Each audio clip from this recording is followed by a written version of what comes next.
રાજપારડી ગામ ખાતે આદિવાસી જનનાયક જયપાલસિંહ મુંડા અને ક્રાંતિ જ્યોતિ સાવિત્રીબાઈ ફૂલેની જન્મ જયંતિની ભવ્ય ઉજવણી કરવામાં આવી। ઝઘડિયા તાલુકાના રાજપારડી ખાતે આજે આસ્થા અને ઉત્સાહભેર મહાનુભાવોની જન્મ જયંતિની ઉજવણી કરવામાં આવી હતી।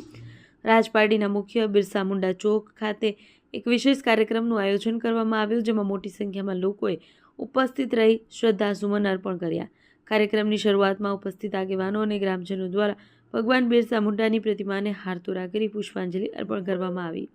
ત્યારબાદ ભારતીય હોકીના જનક અને આદિવાસી નેતા જયપાલસિંહ મુંડા તેમજ ભારતના પ્રથમ મહિલા શિક્ષિકા સાવિત્રીબેન ફૂલેની જન્મ જયંતિ નિમિત્તે તેમના તૈલીચિત્ર પર પુષ્પ અર્પણ કરી એક અધકેરું અભિવાદન કરવામાં આવ્યું હતું। આ પ્રસંગે વક્તાઓએ બંને મહાનુભાવોના જીવન અને કવન વિશે પ્રકાશ પાડતા જણાવ્યું હતું કે જયપાલસિંહ મુંડાએ રમતગમત અને બંધારણ સભામાં આદિવાસીઓના હક માટે અવાજ ઉઠાવ્યો હતો, જ્યારે કે સાવિત્રીબેન ફૂલેએ સ્ત્રી શિક્ષણના દ્વારો ખોલી સમાજમાં ક્રાંતિ લાવી હતી। અને આ બંને વિભૂતિઓના જીવન સંદેશને યાદ કરી ઉપસ્થિત સૌએ તેમના માર્ગે ચાલવાના શપથ લીધા હતા।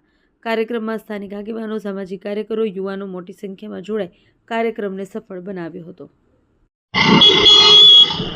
આજ રોજ અમારા આધુનિક બિરસા અને ભારતીય ટ્રાઇબલ પાર્ટીના રાષ્ટ્રીય અધ્યક્ષ શ્રી છોટુભાઈ વસાવા સાહેબ, શ્રી મહેશભાઈ વસાવા સાહેબ, શ્રી દિલીપભાઈ વસાવા સાહેબના માર્ગદર્શન હેઠળ અમે ભારતીય ટ્રાઇબલ પાર્ટીના BTS, ATS, ભારત આદિવાસી સંવિધાન સેના આના સંગઠનો ભેગા થઈને આજે તારીખ 3/1/2026 3 જાન્યુઆરી 1903માં જયપાલસિંહ મુંડાજીનો ઝારખંડમાં જન્મ થયેલો।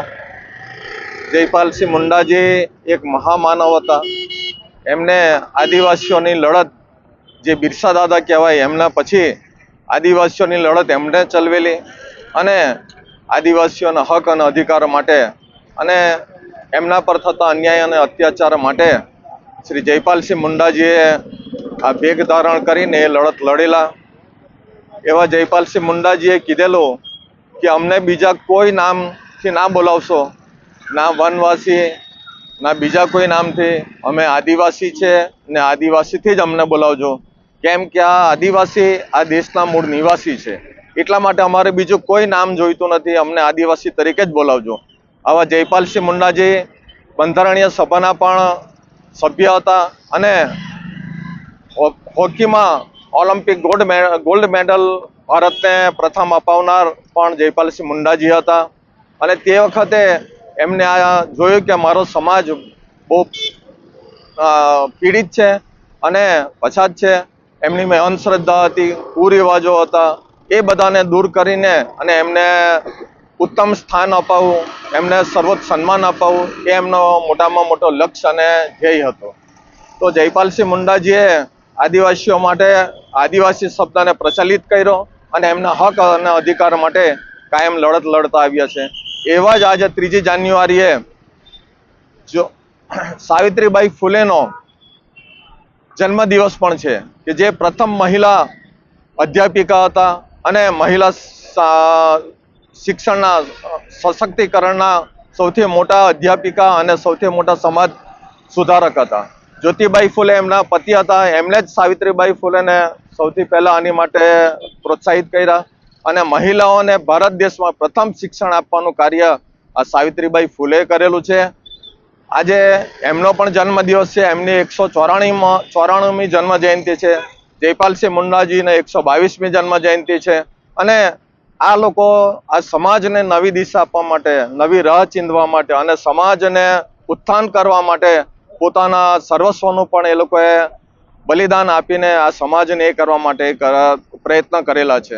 આજે સાવિત્રીબાઈ ફૂલેજી જ્યારે મહિલાઓને ભણાવવા માટે જતા હતા ત્યારે એમની પણ કેટલું બધું લોકો એ કરતા હતા, કાદવ કીચડ ઉછાળતા હતા, ત્યારે સ્કૂલમાં એક બીજી સાડી, 2 સાડી લઈને જતા હતા પહેરેલી અને સ્કૂલમાં એક સાડી મૂકતા હતા।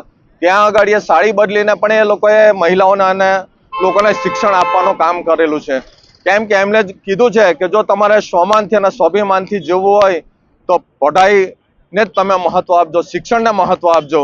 શિક્ષણ એક એવું ગહેણું છે કે જેની તોલે કોઈ બીજું ઘરેણું આવી શકે નહીં, એવું સાવિત્રીબાઈ ફૂલેજીએ કીધેલું છે. એ જ વસ્તુ અમારા ભારતીય ટ્રાઇબલ પાર્ટીના રાષ્ટ્રીય અધ્યક્ષ આધુનિક બિરસા અને એસટી એસસી ઓબીસી માઇનોરિટીના હક અને અધિકારની લડત લડનારા ક્રાંતિવીર શ્રી છોટુભાઈ વસાવા સાહેબ, કે જે આ ઝઘડિયામાં જન્મેલા છે અને અહીંયાના વિસ્તારના ટોટલી લોકોને પણ એમને એમનો ગરીબ અને એમના સમાજના દરેક જે કુરિવાજો, જે અંધશ્રદ્ધાઓ ને એનું નિર્મૂલન કરાવીને એમને પોતાના હક અને અધિકાર માટે જાગૃત કરે છે. આવા આધુનિક બિરસા શ્રી છોટુભાઈ વસાવા એક જાગૃતિના બહુ મોટા લડાયક નેતા છે અને એમને પણ આ સમાજનું ઉત્થાન કરેલું છે. આજે તમે જ્યાં જુઓ ત્યાં એટલા માટે જ એ સમાજના લોકો દરેક સત્તા પર છે, સર્વ સ્થાનો પર છે અને એ સમાજ આગળ ને આગળ પ્રગતિ કરી રહ્યો છે. છોટુભાઈ વસાવા એક જ શબ્દ કહે છે કે હું મારા સમાજને અને મારા લોકોને સ્વમાનથી અને સિંહની જેમ માથું ઊંચું રાખીને જીવતા શીખવવું, એ જ મારું સૌથી મોટું જીવનનું કાર્ય છે. એના માટે મારું જીવનનું બલિદાન આપવું પડે તો હું આપવા માટે તૈયાર છું. આજે તમે જો કે એમની જાગૃતિના મીઠા ફળ આજે ઘણા બધા લોકો ચાખી રહ્યા છે અને એનાથી છોટુભાઈ વસાવા પોતે ખૂબ જ આનંદિત છે અને ખૂબ જ ખુશ છે. તો આપણે આવા જે સમાજ સુધારકો છે, જે બિરસા દાદા છે, જયપાલસિંહ મુંડાજી છે, સાવિત્રીબાઈ ફૂલેજી છે, ડૉક્ટર બાબા સાહેબ આંબેડકર છે, તાત્યા મામા ભીલ છે, રાણા પૂજા ભીલ છે, ડૉક્ટર કોહુરામ છે, આવા બધાને યાદ કરીને સાથે આપણે આપણા અત્યારના આધુનિક બિરસા અને ક્રાંતિવીર શ્રી છોટુ દાદાને પણ આપણે યાદ કરીએ છીએ અને એમના નેજા હેઠળ આજે આધુનિક સમાજનું નિર્માણ થઈ રહ્યું છે. તેવા શ્રી છોટુ દાદાને પણ અમારા સૌથી મોટા પ્રણામ છે અને છોટુ દાદાને અમે કહીએ છીએ કે છોટુ દાદા તમે આગળ વધો, અમે સૌ તમારી સાથે છે. આજે તમારી જાગૃતિ ફેલાઈ રહી છે. તમે જોયું હોય તો આજે પણ એક જગ્યાએ જયપાલસિંહ મુંડાજીની જન્મ જયંતિનો ઉજવણી કાર્યક્રમ હતો. ત્યાં બીજી પાર્ટીમાં રહેલા પણ જે લોકો છે એમને પણ છોટુ દાદાના વખાણ કર્યા છે અને એમને કીધું છે કે છોટુ દાદા તમારી જાગૃતિને અમે એડે નહીં જવા દઈએ, અમે લોકો એને ઉજાગર કરીશું અને સૌ સાથે મળીને આ સમાજોના ઉત્થાન માટે કામ કરીશું. એ જ આજનો સૌથી મોટો સંદેશ છે. તો આપણે આજે જયપાલસિંહ મુંડાજીને કહીએ છીએ કે તમે અમર રહો, સાવિત્રીબાઈ ફૂલેજી તમે અમર રહો. छोटू दादा ना આપણે કહીએ છીએ કે छोटू दादा तुम आगे बढ़ो, हम तुम्हारे साथ हैं। छोटू दादा तुम आगे बढ़ो, हम तुम्हारे साथ हैं। जय संविधान का नारा है, भारत देश हमारा है। जय संविधान का नारा है, भारत देश हमारा है। जय जोहार, जय संविधान, जय आदिवासी, जय आदिवासी, जय आदिवासी, जय छोटू दादा, जय छोटू दादा।